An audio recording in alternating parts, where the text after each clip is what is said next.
The Aesthetic Podcast from Local Women Magazine. This podcast is brought to you by BTL Aesthetics Ireland, supporting clinics with aesthetic solutions. Hello and welcome to the Aesthetic Magazine podcast. We are here today with Dr. A and Nurse Shona from A Aesthetics, where we're going to be talking about what's hot and what's not for 2026. Hello. Hello. So, there are so many new treatments, devices, tweakments, I love that word, that have been launched 2025 and coming into 2026. Tell me, what is going to go crazy with both patients and clinics this year? In my view, we don't chase trends, but what we do see becoming more and more popular over the last 12 months has been patients looking for more that natural looking result, and that's highly achievable through treating the skin, because as we age every year we're losing about 1% of our collagen, and as soon as we hit perimenopause we're losing nearly 30% in that first year of that perimenopause. So by reversing the signs of aging, by building collagen and elastin in your skin, you're going to achieve that more natural looking result. So we have a multitude of treatments in our clinic to treating skin, one of being radiofrequency microneedling. So radiofrequency microneedling would probably be one of our most popular treatments. So I see that continuing in 2026. For me personally, I think one of the biggest shifts this year for us is going to be laser. We have several lasers within the clinic, including CO2 laser, ND-YAG lasers, IPL, laser genesis, and those are all treatments that we can completely revolutionize someone's skin quality in a matter of a couple of treatments. So I think that skin, for me, is going to be a big thing. I think we've got social media to thank for a lot for skin, and possibly the Koreans for that glass skin look that everyone's chasing now. So yeah, I think treatments that are regenerative, that are using products like exosomes, peptides, people are educating themselves on what they can do in terms of regeneration. So I think we're already using those in clinic, and especially during microneedling, radiofrequency microneedling, we're using those kind of regenerative products. Polynucleotides is another one that's been up and coming in the past 12 months. I think that will continue. Any biostimulators such as Radies in our clinic. Devisa is the hero in Radies treatments. Queen of Radies treatments. She's not here today. Oh, we need to get her on. We love Nurse Devisa. Yeah. She's currently looking after the clinic today. Its most pinnacle moment, funnily enough we're here today, but its most pinnacle changing point and turning point at a crossroad today. So she's looking after the clinic because there's something very special happening up there today. Can people know about that? What that is? Yeah, 4 letters, RQIA. So we're getting the clinic registered as an independent clinic that is RQI quality assured, so that we are able to maintain the standards that patients deserve, as well as the safety that they deserve. One of our kind of, not taglines, but our clinic values is professionalism, ethical and aftercare, making sure patients are provided with the aftercare and safety that they get after treatments. And one of the best ways to kind of do that is becoming an RQI registered clinic. That also facilitates us to being able to develop and treat patients with lasers, because in Northern Ireland there is a statute, very reasonably so, that all clinics that deliver laser therapy, whether it's a class 3 or 4 laser, be RQI registered. So that has been just over a year in the making of constant stress trying to get that clinic ready, and she is today going through the final inspection. Yeah, what's hot and what's going to be out in 2026? I think the overuse of filler. I think definitely that overfilled look. Yes, that's been a topic for a while. You know, we have people, like, again, referring to social media stars like Molly May and people like that have come on and said, yep, I didn't like how that looked at the time. I was blind. I just wanted more and more and more.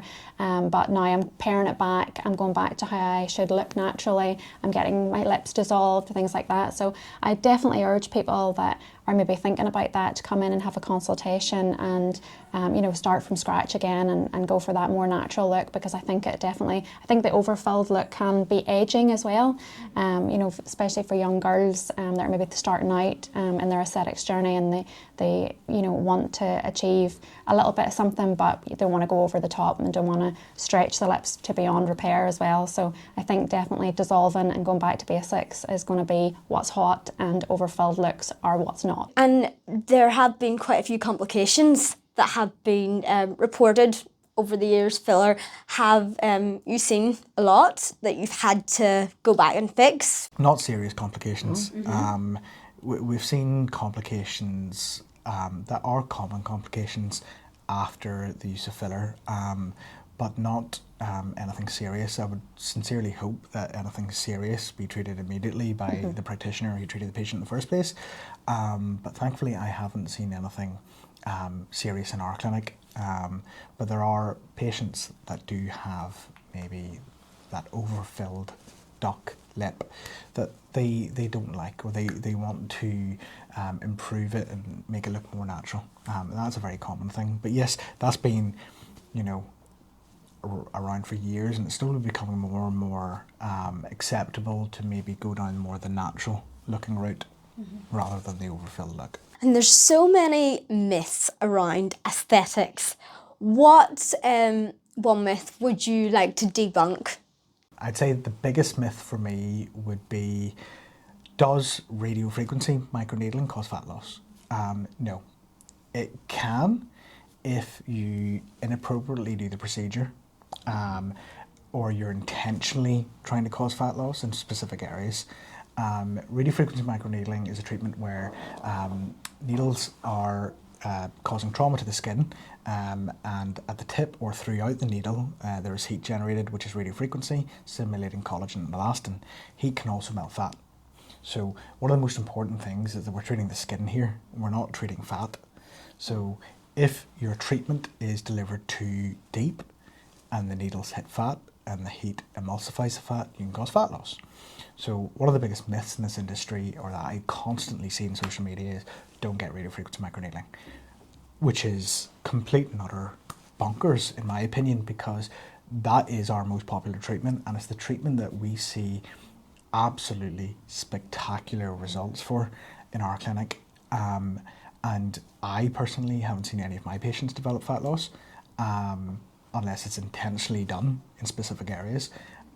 So that I would say would be my biggest myth. Before patients come in for their consultation, what do you wish what do you wish patients would understand? It's an industry that's not a one size fits all. Yeah. It's very specific to the patient. You have to have that consultation to understand what your goals are, what you want to achieve, what your concerns are, and it's a very individualised approach. No two faces are the same. Yeah. No two sets of muscles are the same. So we need to treat them as individuals. And I think patients, before they come in, if they understand that they're going to be treated as an individual and not just as a conveyor belt of filler and Botox and treatments, I think that it's not a petrol station. Yeah. That's quite an image. Two of the biggest things I say is either a patient rings up and asks for a specific volume of filler, and my first go-to reaction is, well, how do you know? If your lips need 0.6 or 0.7, or I want a 0.5 lip, we're not in a petrol station putting petrol or filler into your lip. We treat a lip as a piece of art. So your lip is the canvas, your filler's your paint, and my needle's my brush. And I'm using my expertise using a specific amount of filler. Yes, I could probably gauge it could be 0.5 or it could be 0.6, but you never really know. And then we treat you to your desired effect. So that is the one thing. And the second thing is, as Shona said, is when patients may think they need a certain procedure just because their friend has had this procedure, but it may not be suited towards them because of a specific health condition, or because of the quality of their skin. A lot of patients phone us for pedio thread lifts. Pedio thread lifts are a huge, I would say it's one of the biggest consultation requests we have through email.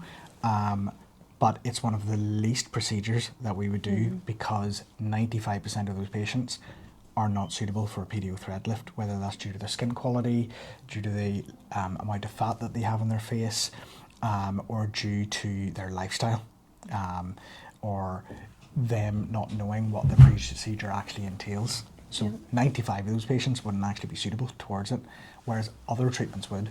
So the biggest thing I would say to patients is before they come to our clinic, or before they go to any clinic, just ask for a consultation and discuss your particular concern with your practitioner, and they can then talk you through the options that they have available to meet that concern. Brilliant. I think it's about patient education as well, and making an informed decision together. It's they need to be educated on what they're having, what's being put into their face, what the aftercare is. So I think the consultation is the most important thing. Yeah, most of our consults are nearly between half an hour to 45 minutes, depending on what they're actually asking you. So that's 45 minutes of constant education and talking through their concerns and what options they have available. So it is quite in depth. What are you most excited about in 2026? There's so much that I'm looking forward to personally in terms of developing my career in aesthetics. I'm relatively new to the industry, and although I've been a nurse for a long time, this is a completely different, style of nursing than what I'm used to. So yeah, I'm just excited to, and I think I can speak on behalf of Nolene as well, that we're both just excited to continue our education, continue meeting fabulous patients, and continue working alongside Devisa and Ahooran, because it's been an absolute pleasure, and it's been great so far, so just continuing that on. I'm most excited this year. Two things. I have to say two things. Go for it. One, seeing these guys, Shona and Nolene, who've just recently joined us, kind of develop and kind of put their stamp on the clinic, because to date it's just been me and Devisa battling fires and kind of trying to grow this clinic to where it is now. And I think now that we have help to help us manage the clinic and help take some of the workload off us, it's going to be great. So it's going to be great seeing them kind of develop to where we want them to be at the end of the year. The second thing is what I would really love, or my goal this year, is to buy our building. So the clinic we're in at the minute is a 2-floor premises. So we have our first floor with 5 treatment rooms, and then we have one huge treatment room upstairs.